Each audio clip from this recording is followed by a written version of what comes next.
안녕하세요. 결혼은 현실이다의 수다입니다. 오늘은 돌잔치에 대해서 좀 이야기를 해보려고 하는데요. 결혼식 준비할 때도 파혼도 많이 하고 정말 사건 사고가 많고 누군가에게 말 못할 가슴앓이를 하시는 분들이 정말 많은데요. 저는 이 돌잔치 부부 사연하고 또 돌잔치의 그 친한 친구의 그 현장을 제가 목격한 것도 있어서 정말 돌잔치 자체도 이렇게 많은 힘든 어려움이 있구나라는 걸 좀 경험을 하기도 하고 이번 부부 이야기를 들으면서 좀 놀라기도 했는데요. 먼저 부부 이야기를 먼저 할게요. 이 사연 들었던 부부 이야기를 해볼게요. 이 부부는 코로나 전이죠. 좀 나이가 좀 있으신 부부예요.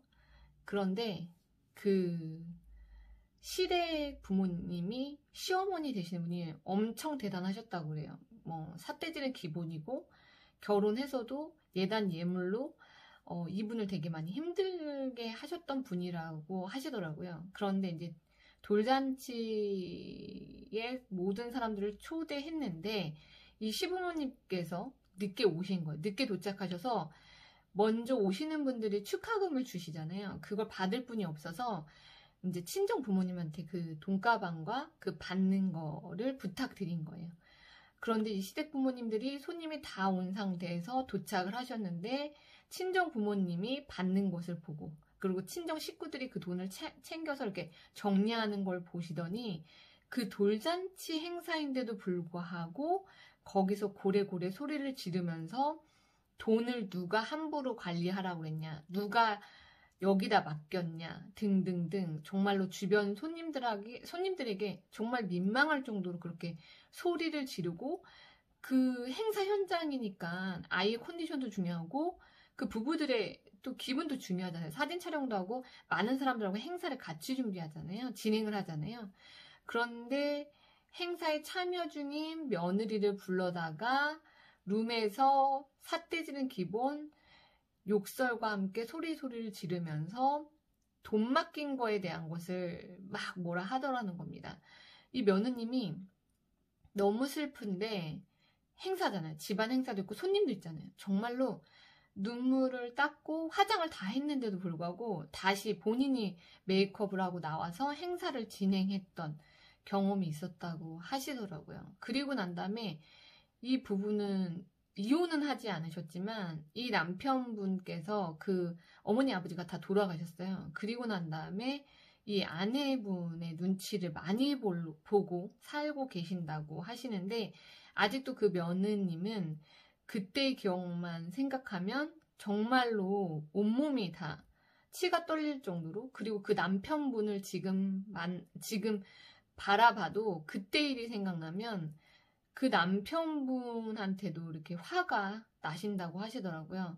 그런데 다 잊으려고 노력해 해도 그게 불쑥불쑥 생각이 난다고 하고 그 생각만 하면 아직도 가슴 떨림이, 가슴 두근거림, 비정상적인 가슴 두근거림이 있으시다고 말씀을 하셨습니다. 그리고 실제로 제가 목격한 돌잔치 이야기를 해보려고 합니다. 이것도 비슷한 내용이에요. 저는 정말로 이 돌잔치에 이렇게 비슷하게 이런 일들이 일어날 수 있구나라는 걸 좀 느꼈는데요. 이거는 이 뒤에 이야기는 제 친한 친구의 이야기예요. 실제적으로 정말로 오래된 친구의 이야기고 절친인데 친구가 처음 아기를 갖자마자 돌잔치에 제가 이제 참여를 하게 된 거죠. 친구니까 먼저 갔어요. 일찍 갔어요. 그래서 그 돌잔치에서 손님들 오시기 전에 사진 촬영을 하더라고요. 근데 사진 촬영을 하는데 친정 부모님들이 먼저 오셔서 먼저 촬영을 했어요. 그랬더니 늦게 도착한 시부모님들이 난리가 나신 거예요. 막 거기서 진짜 이 앞에 부부 사연처럼 소리를 지르고 막 화를 내시면서 본인들이 먼저 못 찍었다는 게 그게 저는 모르겠는데 그게 정말로 중요한가요? 먼저 도착하신 분이 촬영하는 게 저는 맞다라고 생각하는데 본인들이 먼저 촬영을 안 했다는 거에 대해 화가 나셨고 본인들이 늦으신 건 생각 안 하시고 막 화를 내시더라고요. 근데 저도 제 절친이다 보니까 제가 막 화가 나는 거예요. 언니처럼 그 친가족처럼 정말로 화가 나고 어떻게 저렇게 행동을 할 수가 있지? 라고 정말로 화가 났어요. 근데 이 가족들도 돈 관리를 그 친정 어머님이 하고 계셨어요. 왜냐면 먼저 오셨으니까. 그런데 그것을 가지고 막 소리를 지르시고 똑같이 앞에 부부의 사연처럼 똑같이 화를 내시고 언짢아 하시면서 이렇게 행동하는 거 아니라고 하면서 뭐 거기다 대고 제 친구에게 너 어디서 가정교육을 이렇게 배웠니? 하면서 하시는데 전 진짜 제가 정말로 그 어머님께 정말로 제 친구의 시부모님이 아니었으면 전 진짜 한마디 할 뻔했는데 와 제가 옆에서 보는데 정말로 제 친구가 안쓰러워 보이더라고요. 이처럼 돌잔치에서 당신들이 늦게 도착하셔서 진행된 사항들에 대해서 이렇게 화를 내시거나 언성을 높이시거나 행사는 눈에 안 보이시는 거죠. 주변 손님들이 안 보이시는 거죠. 이렇게 하시는 부모님들이 계시다라는 겁니다. 근데 이건 결혼 전엔 정말로 알 수가 없거든요. 그래서 저는 지금 결혼을 준비하시는 분들은 옛말에 미리미리 친하면 안 돼. 뭐 미리미리 자주 찾아뵙는 건 아니야 라고 하는데 전 반대로 정말로 그 집안에 대해서 좀 알아보시고 결혼을 하셨으면 하는 바람이 있습니다.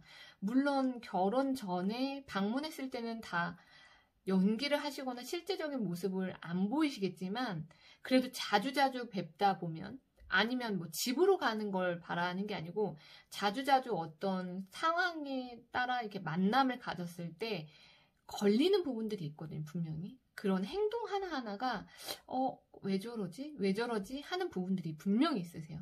그런 부분들이 있는 분들이라면, 그런 부모님들이라면, 남자 쪽 부모님이시든 여자 쪽 부모님이시든, 이런 부분들이 보이신다면 조금 더 자세히 들여다보시려고 노력하시고 난 다음에 결혼하시길 추천드리겠습니다. 결혼하면 정말로 행사가 많아요. 그런데 두 부부의 의견도 중요하지만 저는 주변 분들이 그렇게 행사에 언성을 높이시는 건 저는 처음 봤거든요. 그러니까 여러분들도 내 부모님들은 안 그러실 거야 라가 아니라 정말로 그럴 가능성을 열어보고 뭐 관찰하는 건 아니지만 좋은 배우자님도 중요하지만 그 배우자님을 키우신 부모님들도 얼마나 중요한지 결혼 생활에는 정말로 집안과 집안이 결혼한다는 걸 저는 그 돌잔치 행사를 보면서 알았거든요. 그러니까 여러분 좋은 배우자님도 만나시지만 좋은 부모님도 만나시길 응원드리겠습니다.